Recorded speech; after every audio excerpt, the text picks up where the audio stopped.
Hey guys, welcome to another video on the Inside Spurs channel. Happy Friday, early afternoon. It is early afternoon. What time is it? 12:51. You know when I'm recording this now. So I hope you're having a good day. Hope you're looking forward to a decent weekend. It's sunny where I am right now, so hopefully it's sunny where you are. Obviously, Spurs playing this weekend, so we're talking. We'll be doing the preview for the Forest game, obviously tomorrow. It was going to be planned to be Sunday, obviously, because it was supposed to be the Monday night fixture, but we'll be doing it tomorrow, talking all those things about Forest and how big a game that is. But in this video, we're looking at some different things. We are looking at some fixture changes as well. We're talking about a fixture change where they've kind of now implemented the Chelsea away game. That was the game that we had to play because Chelsea had made the Carling Cup final or the Carabao or the EFL, whatever it's called. We're talking a little bit around Teun, Koopmeiners, and as well as Napoli's interest in Kulusevski and potentially a ballpark figure being revealed on a sell. So plenty to get into, plenty to talk about. Just want to say that if you are new, give us a subscribe. Very much welcome to join us for the journey. And let me start with Teun Koopmeiners because I think it's just to mix it up, okay? So Cambridge Economics said that Liverpool are set to begin talks at the end of the season for Atalanta's 26-year-old Dutch midfielder Teun Koopmeiners. Newcastle United, Tottenham, Juventus and Napoli have all been linked with the Dutch player. So I brought this in because of a couple of things.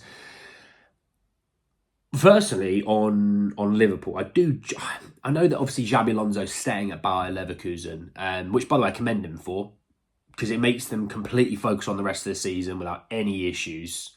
They're going to win the Bundesliga, and they do, I think, play Liverpool. They play West Ham in the Europa, but you never know. These two teams could come against each other, and I'd love to watch that game. That'd be a hell of a game. But on that, I do think Liverpool have kind of got their next manager pretty much nailed on. And I think it'll be Ruben Amorim from Sporting Lisbon. It seems to be that sort of, the train's taken off on that sort of thing. So I think it'll be him. But on Teun, can you imagine Teun Koopmeiners in that midfield? You know, I know they've got Endo and they've got Szoboszlai and they've got McAllister, who, by the way, McAllister's goal yesterday, I was saying to some people, it reminded me so much of Gerrard back in the day. Just, I'm going to hit this thing. And if I hit it well enough, you aren't saving this because it's going to have so much power in it. And it was a great goal. And obviously it's good for us, you know. I don't want Arsenal to win the title. But on Teun, I mean, could you imagine a midfield three of Teun Koopmeiners, Alexis McAllister and Dominic Szoboszlai? That's not bad. I mean, don't get me wrong, they would have spent, what? 160, 170 million on their midfield. But, you know, the evidence is there of a very top quality midfield. So, you know, it'd be difficult for us, I think, to get Teun Koopmeiners with that situation. But if we are going to want him, then we're going to need to be doing it before Liverpool have got their manager in place. And I think they already have. And that's why I think they're probably telling agents, look, we've sorted the manager. Obviously, we're not going to announce it. Hence why I think there's a lot of news coming out of Liverpool at the moment around transfers, and I think that's why. But with Teun Koopmeiners, he'd be brilliant for Liverpool. He really would. He's exactly what they need, and for us, he'd be exactly what we need. You know, watching Gallagher yesterday, don't get me wrong, energy-wise, leadership, getting stuck in, no one could ever sit there and say Conor Gallagher's not perfect for that. That you sit there and go, that's Conor Gallagher, right? For some reason, I thought technically he was better at Crystal Palace than he is at Chelsea. And maybe it's just the Chelsea with the pressure and things like that. But I don't know. I wanted him, so I was thinking, look, homegrown, take him off Chelsea. But the more I think about it, the more I'm like, do I actually want him? Or am I just wanting him to not be at Chelsea? I think I'm coming around to a few of you guys, actually. I think, you might have had me there. At first I wanted him, but now I'm not, I don't know. So let me talk about this fixture change really quickly.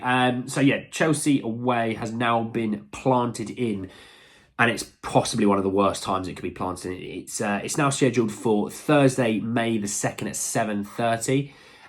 They then rescheduled the Liverpool game to the day later of Sunday, 5th of May, 4:30. And this is in the same week that we play Arsenal and Liverpool. Yes, I know we have a lot of games leading into Arsenal where we're not playing, so we'll be rested for Arsenal, but we're playing 3 games in a week. We're in one competition.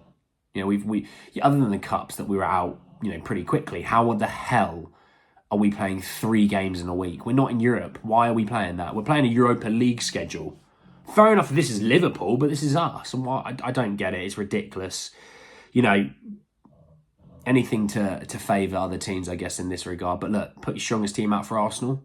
put your strongest team out for Chelsea, and then kick back and relax and don't bother about Liverpool. Let them have that one. They probably deserve it after the first game we played against them, but let them have that. Let them get the points. Look, we're not going to be able to go 3-on. If we won all those 3 games, good Lord, I'd be impressed, but I don't see that happening. I think a win, draw and a loss maybe. Spread it out. But it's ridiculous how that's come around in the week. Absolutely ridiculous. Pathetic scheduling. Let's talk Kulusevski. So from Team Talk, and Kieran McCarthy said that elite Chelsea striker deal can deprive Tottenham of attacking star as financial might given to European club. And they're talking about Victor Osimhen. So it said that Napoli are reportedly plotting the signing of Dejan Kulusevski in the summer, and they'll have the economic opportunity to get the Tottenham man after selling Victor Osimhen. Now, I didn't actually research this, so whilst I'm talking, I'm going to quickly research Victor Osimhen and his release clause. Because obviously, in Italy, you don't have a ton of money, right? We know that. There's a reason they love free transfers, and the reason they love loans with no obligations to buy and things like that.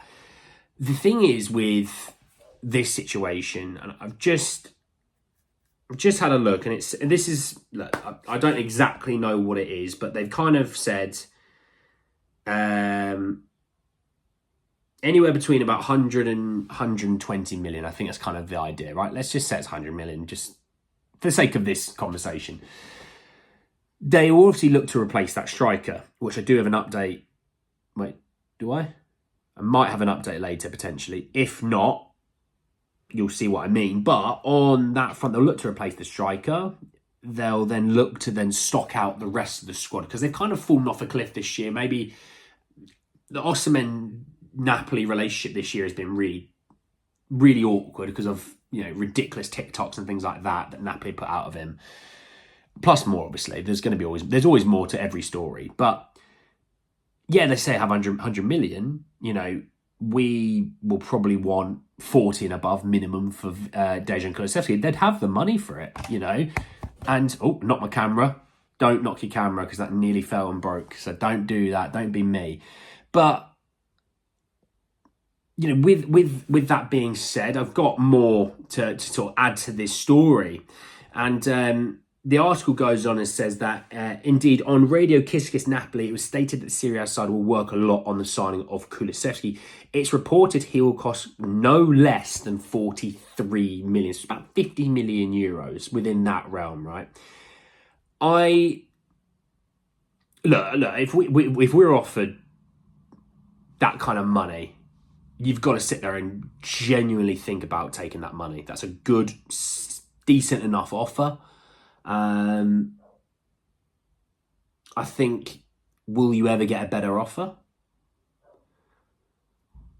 And I think it might depend on who else you've sold in that time, or who you've signed in that time. Because if Spurs have not got a few of their first options for whatever reason, I know a few might go, we're tight, we're cheap, just humour me.